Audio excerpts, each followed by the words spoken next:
Salut la gang, Faber Glass de MMA Talk et je suis là aujourd'hui pour vous offrir ma revue de l'UFC 242 qui a eu lieu ce samedi après-midi. C'est en direct d'Abu Dhabi et on a vu Khabib Nurmagomedov défendre son titre des 155 livres de l'UFC face à Dustin Poirier dans encore une très belle performance de Khabib.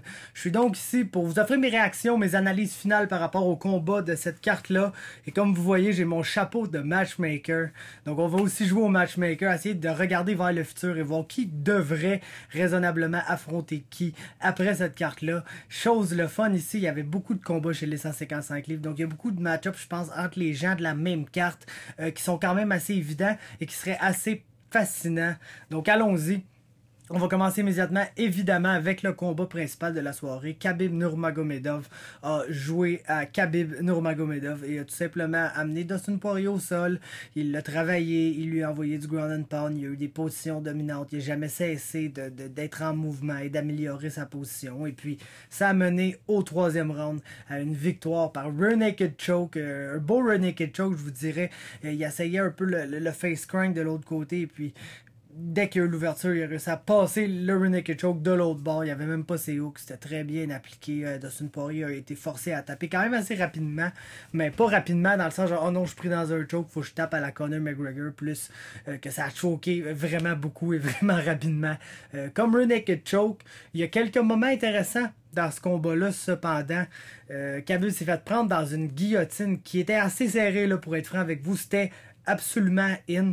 On a vu à quel point c'est un monstre dans le fond. Le gars s'en est juste sacré de la guillotine. Il s'est assuré d'avoir le petit mini pouce pour respirer. Puis il est resté là, puis il a respiré, puis il a patienté, puis il a essayé de trouver son ouverture. Puis quand il a trouvé une ouverture pour sortir de cette guillotine-là, il était en mesure. Il a réussi à...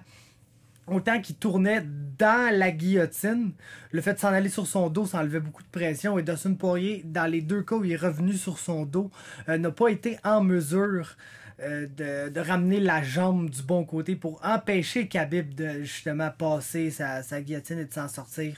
Donc il a fini par s'en sortir et puis bien sincèrement c'était le dernier effort de notre ami Dustin Poirier dans ce combat-là. Après ça, il s'est fait varloper et peu de temps après il s'est fait soumettre par Khabib. Donc il y a aussi le moment au deuxième round qui est intéressant parce que Dustin a tagué Khabib assez solidement, je vous dirais, et puis le réflexe automatique de Khabib, ça a juste été de brawler avec lui.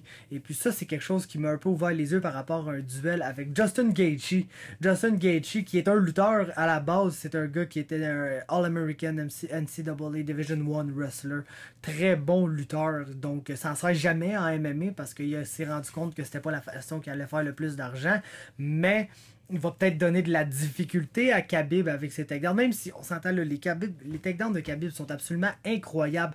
La façon dont contre Dustin, il était à distance, puis à une milliseconde, il était rendu dans ses jambes. Son shot est tellement rapide, son timing est incroyable, et puis le temps que tu réagisses à son shot, qui est mettons un double leg, ben, il est en train de te takedown dans un single leg. Fait que c'est absolument incroyable. Je pense pas qu'il y a vraiment personne qui peut suivre ce rythme-là et puis défendre cette lutte-là, même un Justin Gaethje.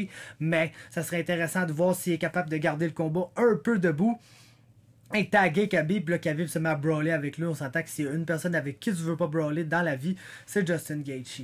Mais néanmoins, écoute, il y a des gens que j'ai entendu dire que c'était pas une performance très inspirée de Dustin Poirier. J'ai tendance à être d'accord, mais pour être franc avec vous, c'est vraiment, vraiment, vraiment plate ce que je m'en vais dire.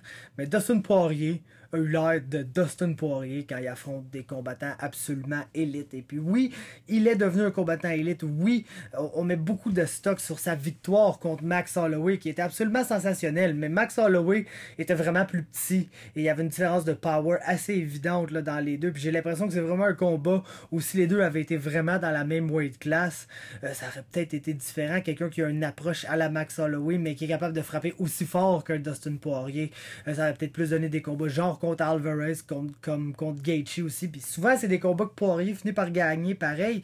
Mais on l'a vu quand il est arrivé contre Conor McGregor notamment, qu'on dirait n'importe quoi sur Conor McGregor.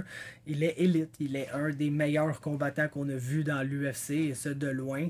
Et puis, tabarnouche, Dustin est juste, je pense, un des meilleurs combattants de l'histoire qui ne réussira probablement pas à mettre la main sur un vrai championnat de division. Parce que y a d'après moi, les Khabib Nurmagomedov, les Tony Ferguson et Conor McGregor de ce monde sont juste supérieurs à lui, puis quand il va les affronter, c'est ça qui va arriver, il va perdre, et puis ça n'a pas été vraiment serré à part les 2 moments que Dustin a eu, mais tabarnouche, Khabib est absolument un monstre, et pour ce qui est de la suite des choses, il n'y en a qu'une, hein? C'est Tony Ferguson, c'est obligatoire, il est sur une winning streak absolument incroyable, le gars ne perd pas, il était interim champion, il s'est rebattu depuis, puis il a remis son titre intérim en jeu, quasiment qu'il s'est fait enlever là d'ailleurs parce qu'il n'a pas pu être là pour le combat et blablabla, mais bref. Après avoir été interim champion, au lieu de juste attendre de dire un jour peut-être le title shot va me venir, j'ai comme 10 victoires consécutives, qu'est-ce qu'ils peuvent faire? Le gars s'est battu contre Pettis, s'est battu contre Cowboy, ça ne lui dérange pas, c'est un malade mental et c'est absolument la personne la plus dangereuse pour Khabib. Là. No matter, n'importe quel weight class. Il y a des gens qui se demandent à cause de la guillotine qu'est-ce que ça aurait l'air contre un Brian Ortega, mettons, contre un Damian Maia, contre un excellent grappler de Jiu-Jitsu qui va être capable de contrer les attaques de Khabib au sol. Mais je pense que Tony est ça un peu. Tony est une excellente black belt, 10 planètes, c'est weird as fuck qu'est-ce qu'ils font. Et puis il est juste malade mental. C'est que tout le monde s'est fait forcer dans le combat de Khabib. On commence à penser que c'est juste impossible d'essayer d'avoir un game plan différent que de combattre le combat à Khabib. T'as pas le choix. Le gars va être dans tes jambes, le gars va être après toi, le gars va te take down. Il faut que tu sois capable de dealer avec ça.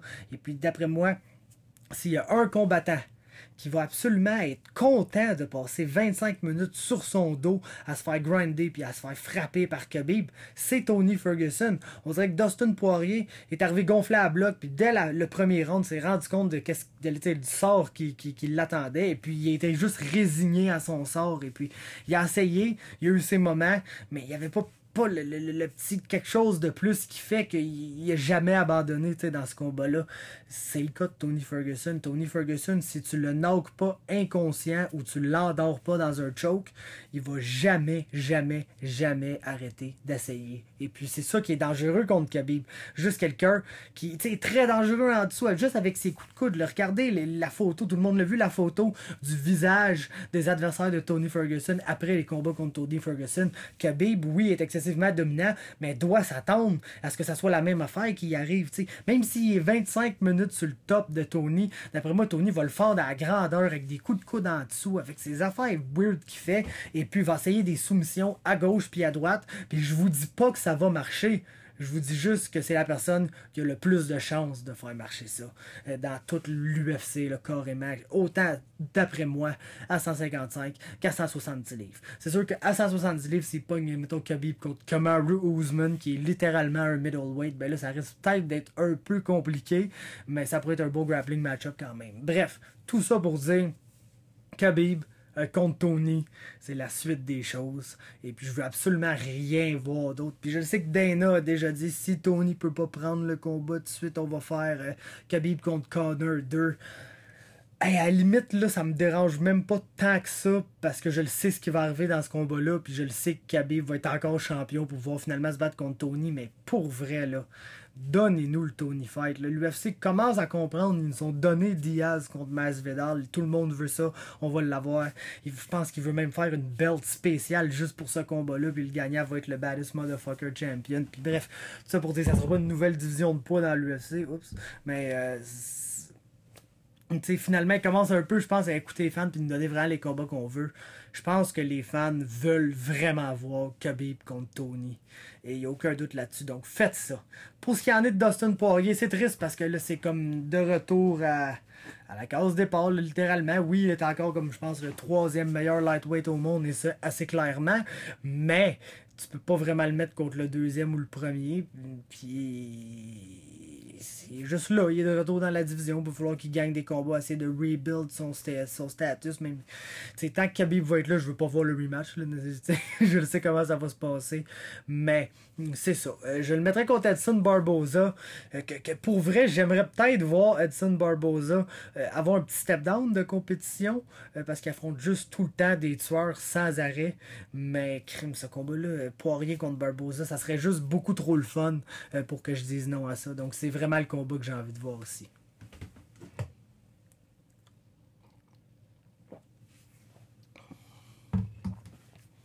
On va en parler maintenant de ce co-main event de la soirée. Edson Barboza, Paul Felder, combat un peu controversé. Moi, de la manière que j'ai vu ça, pour être franc avec vous, c'est qu'Edson Barboza a absolument gagné le premier round, gagné le deuxième round, a Lender takedown, puis là, je me disais, il va encore plus gagner le deuxième round, mais c'est à ce moment précis-là que, selon moi, il a perdu tout le restant du combat. Et puis, tu sais, dès qu'il a takedown Felder, c'est fait faire du dommage en dessous par Paul Felder avec des coups de coude. Je pense que c'est fait fendre au complet de cette position-là. Et puis quand ils se sont relevés, la dynamique était plus la même. Et puis oui, Barboza était le striker le plus clean, le striker qui avait l'air le plus efficace. Ça de loin. Ben, Paul Felder allait de l'avant, puis ça, vous savez que ça fait des bonnes impressions au jeu. Surtout quand tu vas de l'avant, puis tu lances, puis que tu touches raisonnablement. Et puis, il a vraiment outstriké sévèrement Edson Barboza au troisième round. Je pense qu'il n'y a aucun doute que le premier était à Barboza et le troisième était à Felder. Ça dépend comment tu scores le deuxième round. Personnellement, je l'ai donné à Felder parce que le momentum shift du moment où il s'est fait takedown, puis il a tout ouvert Edson Barboza, était, à partir de ce moment-là, c'est Felder qui a gagné tout le restant du combat. Et puis je ne sais pas exactement, j'ai pas noté à quel temps précis c'est arrivé pour savoir qui avait eu le contrôle le plus longtemps de ce round-là, mais je le sais qu'après que Felder se soit relevé, il y a eu de très bons moments debout qui ont duré quand même longtemps. Donc d'après moi, il a gagné plus que la moitié de ce round-là. Pourquoi je lui ai donné? Donc j'avais 29-28 Felder. Je suis d'accord pour dire que 30-27 Barboza, c'est absolument ridicule. 30-27 Felder, c'est encore plus ridicule. Donc je sais pas ce que les juges regardaient vraiment sur cette scorecard-là, mais un 29-28 d'un côté comme de l'autre, moi j'aurais pas été contre l'idée que Edson gagne, c'est-à-dire, mais je suis pas contre l'idée qu'il perde non plus. Donc je pense que Felder en plus, quand tu regardes les trajectoires, Edson Barboza, oui, est encore un très très bon combattant, mais comme passer d'un top 5 lightweight à tranquillement vraiment un top 10 lightweight, puis là il approche vraiment du numéro 10 dans la division, puis va tranquillement pas vite devenir un top 15 lightweight, puis un top 20 lightweight jusqu'à temps qu'il soit complètement washed out, puis perd tous ses combats, comme pas mal tout le monde finisse leur carrière malheureusement. Mais c'est pour ça que j'aimerais peut-être le voir un step down, voir se battre contre quelqu'un genre un Carlos Diego Ferreira ou quelque chose de même, mais j'ai quelque chose de plus intéressant pour notre ami Carlos Diego Ferreira. L'affaire que je vais donner à Barboza, c'était Dustin Poirier, je viens de le dire plus tôt, donc je sais pas pourquoi je parle de ça. Pour Paul Felder, je pense qu'il se mérite un gros combat. Je crois que le gagnant de Gaethje contre Cerrone est destiné à de grandes choses. C'est quelqu'un qui pourrait se battre contre Conor McGregor s'il se bat pas contre Khabib. T'sais. Je pense que c'est même le prime contender pour se battre contre Conor McGregor, sachant que Tony et Khabib doivent absolument s'affronter. Il n'y a aucune discussion là-dessus. Donc, je donnerais le perdant de Cerrone contre Gaethje à Paul Felder, qui Paul Felder est comme 7-8e dans la division en ce moment, va peut-être monter un peu, d'après moi il est comme 6-7e. Puis c'est ces gars-là qui sont en haut de lui, c'est Gaethje, c'est Cerrone. Donc je pense que même le perdant de ce combat-là va toujours être en haut de Felder dans les rankings. Et puis c'est d'être un top 5 fighter comme il a demandé. Puis je pense pas qu'il dirait non au perdant d'un tel combat. Là. Donc je pense que la chose à faire, c'est définitivement de lui donner le perdant de Cerrone contre Gaethje en assumant que le gagnant va probablement aller se battre contre McGregor. Ensuite, on a Islam Makhachev contre Davi Ramos, un des combats les plus frustrants de la soirée parce que c'est tabarnouche. Islam Makhachev est littéralement, selon moi, un équivalent à Khabib en termes de talent. Il est juste absolument pas l'athlète que Khabib est. Il est pas capable de se téléporter dans les jambes de quelqu'un dans un shot super explosif en 0.2 secondes. Ses affaires sont un peu plus lentes, un peu moins explosives, tout autant techniques. C'est vraiment un des meilleurs lutteurs dans l'UFC. Et puis Davi Ramos est un champion des DCC, donc je comprends juste pas pourquoi ils n'ont pas grapplé. Ça aurait été tellement un bon combat. Ils ont juste décidé de se livrer le plus slow pace de tous les boxing matchs qu'on aura vus. Et puis, ben, c'était de la merde. Donc, j'ai pas apprécié ce combat-là. Islam Makhachev a cependant été stratégique et fait les choses qu'il devait faire. C'est par qui, là? Il était ici. Ça gosse, là, tu marches, là, puis ça dérange. Petit con. Mais oui, c'est ça. Ça n'a pas été une bonne performance des deux, selon moi. Mais c'est quelque chose qu'Islam Makhachev a bien fait. Il était stratégique. Il est allé chercher la victoire quand il devait le faire. Maintenant, je veux le voir contre Carlos Diego Ferreira, qui a été un absolute madman contre Marbek Taisumov. Ça a été une révélation là, absolument de cette soirée-là. De la façon dont c'est juste sacré de Marbek Taisumov. Au premier round, il courait après lui, se faisait counter, mais il savait que ça allait affecter son cardio, que ça allait affecter son pace. Et puis s'il n'a pas eu tort, au deuxième round, Marbek était complètement épuisé. Et puis Carlos Diego a décidé de lancer à peu près 100 coups de poing par ronde dans sa direction. Pour vrai, il me fait penser à Colby Covington un peu. Genre d'excellent grappler qui a décidé que son style de combat debout, ça allait juste d'avancer puis de lancer des centaines de coups en direction de ses adversaires. Parce qu'anyway, c'est quoi le pire qui peut arriver? Se faire takedown. Puis je pense que Carlos Diego Ferreira est encore plus dangereux sur son dos que Colby Covington parce que Ferreira est une black belt en jiu-jitsu et une très bonne à part de ça. Et puis c'est un submission grappler. C'est pas tant un lutteur. Oui, il a une bonne lutte. Oui, il est capable d'amener ses combats au sol. Mais c'est plus un submission grappler. Donc quelqu'un que tu dois redouter quand tu es dans sa garde, bien plus qu'un Colby Covington. Je pense que si tu mets Colby sur son dos, il y a sûrement des manières de se relever, mais c'est peut-être pas le meilleur submission grappler de sa garde. Donc, genre de parallèle avec Colby Covington, puis ça, c'est exactement le gars qui va engager Islam Makhachev, puis qui va le forcer à démontrer toute sa brillance. Et puis, s'il est pas capable, ben, il va juste se faire gaz out et puis perdre contre un des fighters les plus excitants dans l'UFC. Donc, Islam Makhachev, j'aimerais le voir contre Carlos Diego Ferreira. Pour ce qui est de David Ramos, c'est un step down, là. Il affrontait quand même un ranked fighter, mais il est tellement frustrant, David Ramos, là. Il est tellement frustrant parce qu'il shoot aucun takedown, il essaye même pas d'aller au sol. Puis c'est un champion d'ADCC, c'est un des meilleurs grapplers dans l'UFC. Il est au niveau d'un Kron Gracie, d'un Damian Maia, d'un Jacare Souza en termes d'accomplissement, tu sais. Et puis, tabarnouche, il l'essaye pas, il va pas au sol. C'est frustrant, on dirait Jacare depuis qu'il a vieilli, qui va plus au sol non plus. Donc, regardez, je sais pas trop quoi dire de sa performance. Donnez-lui John McDessie. Et s'il veut se battre debout contre John McDessie, ça ira pas bien pour lui. Puis il va encore se taper encore plus bas dans la division. Puis s'il décide d'aller au sol contre John McDessie, ben, il va sûrement le soumettre. Mais il faut qu'il aille au sol pour gagner des combats au sol. Donc textez-le comme ça.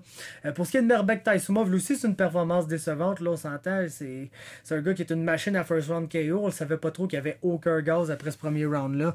Donc c'est plate. Je vous le cacherai pas. C'est un gars que j'ai un top 10 qui s'en vient des combattants les plus excitants dans l'UFC que personne connaît, puis il est dans mon top 10, puis j'ai tout juste ignoré Carlos Diego Ferreira sur la liste, puis que en ce moment précis, j'aurais espéré remplacer Diego Ferreira par remplacer Marbek, c'est-à-dire par Diego Ferreira sur la liste, mais trop tard, si elle est faite, elle est postée, elle est publiée, je pense que ça sort mercredi.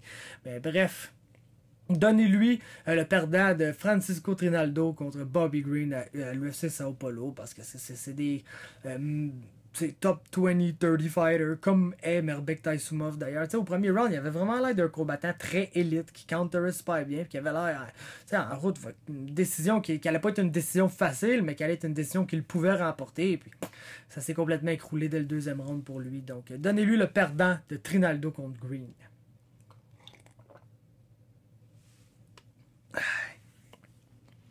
Désolé, je bois pas mal d'eau, mais je suis déshydraté. Je reviens d'aller rouler avec Lee Villeneuve à Belleuil. Putain, quand tu roules avec Lee Villeneuve et sa troupe, d'ailleurs, il y avait de très bons gars de Jiu là aussi. C'est jamais facile, hein. Mais j'étais encore là et en un morceau, ça a même quand même bien été, je vous dirais. Donc, Curtis Blaze, Shamil Abdurakhimov, c'était le combat entre les deux combats de lightweight que je viens d'aborder, Makhachev Ramos et Taisumov Ferreira. C'était le combat le plus prédictible sur la carte. Curtis Blaze est absolument, comme selon moi, le meilleur heavyweight au monde, après Daniel Cormier, Stipe Miocic et Francis Ngannou. Il n'y a aucun doute là-dessus, puis tout le monde qui est en bas de lui vont se faire péter à la gueule de cette façon. Tabarnouche, des petits rapports. vont se faire péter la gueule de cette façon-là. À grand coup de coude d'en face, vont se faire ouvrir au complet, puis là, vont se tenir le nez. Il y avait un nez à la Mike Perry, je comprends pas pourquoi ils n'en ont pas un peu plus parlé, mais c'est vraiment fait à mocher solidement le pauvre Shamil Abdurakhimov. Et puis, regardez, Curtis Blades doit affronter les meilleurs combattants dans la division.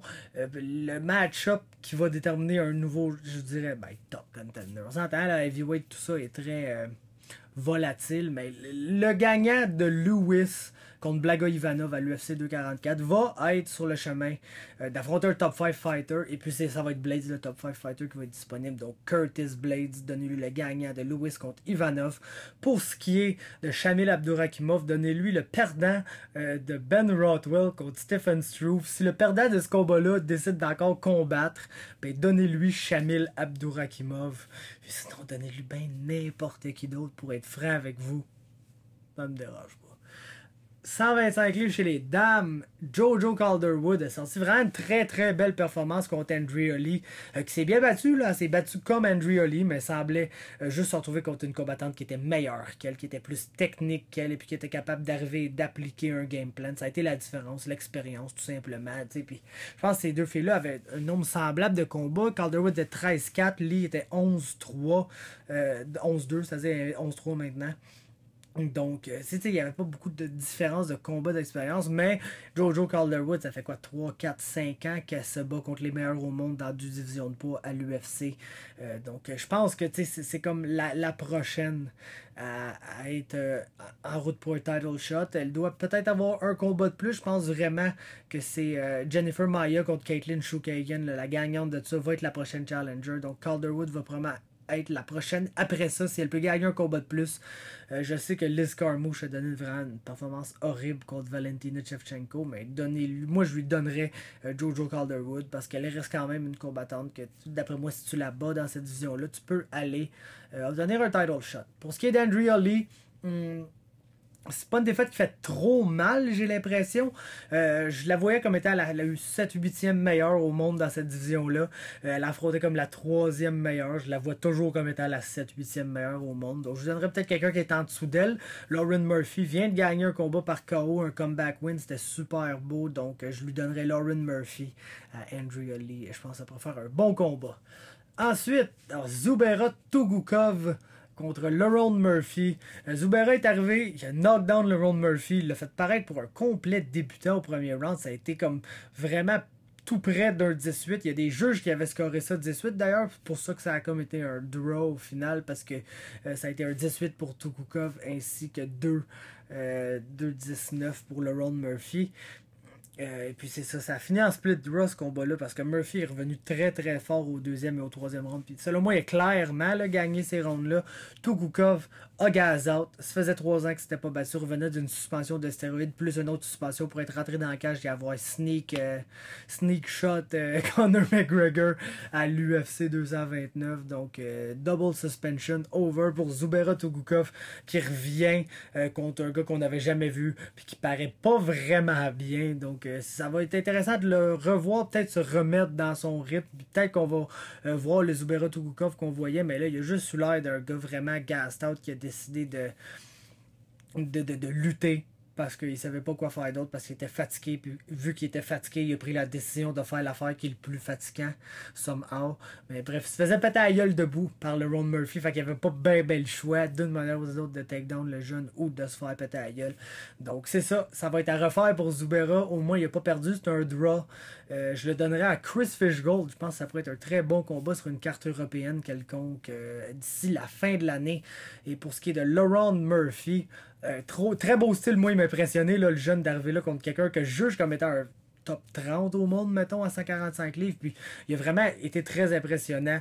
Bon striker, très grand, puis juge bien sa distance. Il est bon pour lander des très beaux kicks, des très beaux coups de poing. J'ai vraiment été impressionné par lui. C'est même bien défendu au sol. Il semble pas être un bon grappler, mais très dangereux avec ses soumissions. Quand il attrape une soumission, il va à 100%, puis il croit en chaque soumission qu'il attrape, puis des fois, ça fait qu'il passe très très proche. Du moins, il est passé proche 2 fois dans ce combat-là avec un Kimura et avec une guillotine. Donc, je lui donnerais Elon Cruz, un gars qui vient du Contender Series, qui a eu une performance absolument incroyable au Contender Series. Et puis, je pense que le Ron Murphy mérite probablement un step down. Puis c'est ça qui est vraiment, vraiment un blessing in disguise pour ce prospect-là. Parce que selon moi, c'est un très bon prospect, ce gars, depuis 2017 seulement. Donc, il est excessivement jeune dans sa carrière. Et puis, si il avait eu la victoire qu'il méritait probablement contre Zubera Tugukov, puis c'était pas un draw, mais tabarnouche, il venait de comme prendre la place à Zubera Tugukov dans les rankings, puis il aurait probablement il aurait probablement affronté André Fili ou quelqu'un comme ça, ou Shayman Moraes, genre à son deuxième combat dans l'UFC. Et puis ça, c'est de la manière de tuer un prospect assez vite. Demandez-le à Eric Anders. Et puis là, c'est un draw. Il n'y a pas de victoire. Donc je pense qu'on va le placer contre des match-ups qui ont plus d'allure. Puis contre quelqu'un du Contender Series, contre Elon Cruz, ça pourrait vraiment être parfait. Ensuite, pas vraiment envie de parler de ce combat-là, mais on va le faire un peu pareil. Sarah Morris contre Liana Jojua. Je pensais que Jojua allait gagner parce que Morris paille littéralement tous ses combats dans l'UFC, mais c'est finalement Morris qui l'a complètement dominé du tout au tout avant de la finir par TKO au 3e round en 2 minutes 26. Et puis, je ne sais pas si je vois ça comme... Oui, Sarah Morris s'est clairement améliorée, c'est un peu plus se battre debout, mais Liana Jojua était vraiment très mauvaise, mec. Très, très, très mauvaise. Genre, pas de calibre UFC du tout. On a vu un autre combattante pas de calibre UFC du tout récemment, la semaine passée, en fait, en Chine. Elle s'appelait Lara Procopio. Et vous allez me sacrer ces deux filles-là ensemble, une contre l'autre, parce que c'est littéralement le seul moyen que ces deux-là vont se développer, parce qu'ils sont pas de calibre UFC, ok? Donc, doivent s'affronter entre eux et espérer gagner de l'expérience pour se développer en quelqu'un qui est peut-être de calibre UFC, bien qu'ils ne sont pas dans la division la plus forte à 135 livres. Mais je pense même qu'une fille comme Gina Mazzani leur sac la volée là, présentement. Donc, c'est pas pesé. Donc, mettez-les une contre l'autre, Jojua et Procopio. Pour ce qui est de Sarah Morris, je sais même pas si ça va rester dans l'UFC. C'était le dernier combat de son contrat. Elle avait comme 3 défaites consécutives, je pense, avant cette victoire-là. Et elle a raté le poids. Donc, c'est pas tout pour pas nécessairement se mettre dans les bonnes grâces de l'UFC, qui ont pas tendance à cote des gens vraiment, mais que de plus en plus les laissent fight out leur contract. Puis même s'ils viennent de gagner leur dernier combat, s'ils sont pas full intéressés en eux, ne les re-signent juste pas. Donc, ça me surprendrait pas, s'il y a bien une personne sur tout le roster, que ça me surprendrait pas que l'UFC soit pas full intéressé en ses services, c'est bien Sarah Morris.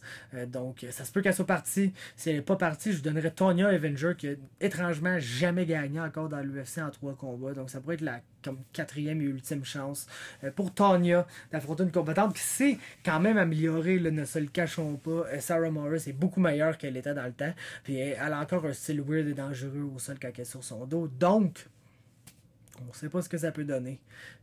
Ensuite, aïe, donc, okay, je comprends pourquoi que je délirais. Faut parler d'Otman Azator contre Teemu Packalén. Et pauvre Teemu Packalén, on sait qu'il se bat une fois ou 2 ans, se pointe dans la cage, se fait infliger un des KO les plus brutales qu'on a vu dans toutes nos vies, et puis après se rebat pas pour 2 ans. Ça risque d'être la fin pour lui là, dans l'UFC aussi. Maintenant, une fiche de 1 victoire et 3 défaites. Sa seule victoire, c'était contre Thibaut Gouti, qui est étrangement, lui, encore dans l'UFC, même si c'est comme 1-5. En tout cas, je sais pas trop c'est quoi le deal, mais là, je pense qu'il voulait le mettre peut-être en France une fois avant de le cut, mais là, il vient de se faire suspendre pour des stéroïdes ou une substance bannie, là, je dirais pas des stéroïdes, je ne veux pas salir son nom, loin de là, je sais même pas, j'ai même pas lu le report pour être franc avec vous, tellement ça m'intéressait pas. Mais bref, c'est ça. Chose, là, Packalén a juste battu Thibaut Gouti, s'est fait knocker par absolument tout le monde autre. Et puis Otman Azator était probablement le moins bon combattant qu'il affrontait.